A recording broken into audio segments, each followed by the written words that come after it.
And good morning! Habang tayo ay nakatambay kay Sis Edna's Vlog, ayan, sa kanyang live, ako ay magbibidyo-video. Ayan si Kabutoy Urig, nandiyan si Kabutoy. Shout out Kabutoy Urig. Ayan tayo nagbibidyo-video. Ayan, ganyan tayo. Hindi man tayo laging makatamsak, pero ayan, nakatambay tayo sa mga friends sa kwan. Ayan, ito yung taksay, malaway na sapsap. Napakasarap, sariwang-sariwa talaga. Ito yung talakitilyo, oh. Wow, sarap-sarap.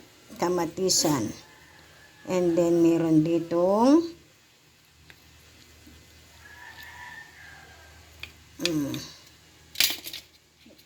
sariwa pa.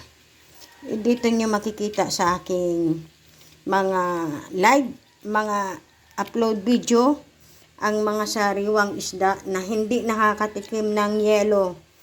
Yan dito. Kay Elisa Kapitli, ang tenderang manging isda. Dito.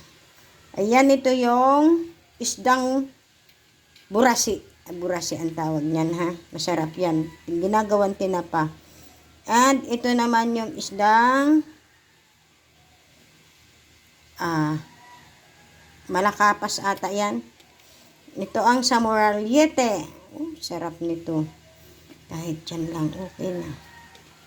May kaunting talakitilyo. Diba? Sariwang-sariwa. Kikita nyo yung kasariwaan. Ayan, nag-mute lang ako sa live ni Sis Edna's Vlog. At baka tayo ay ma-CPR. Ayan, Edna's Vlog. Mega love shout out, sis. At sa lahat ng bisita niya. Thank you so much sa laging pag-support sa akin. Nandiyan ka lagi. And si Sikoy Dancing Pilumama sa lahat ng aking members. Thank you so much.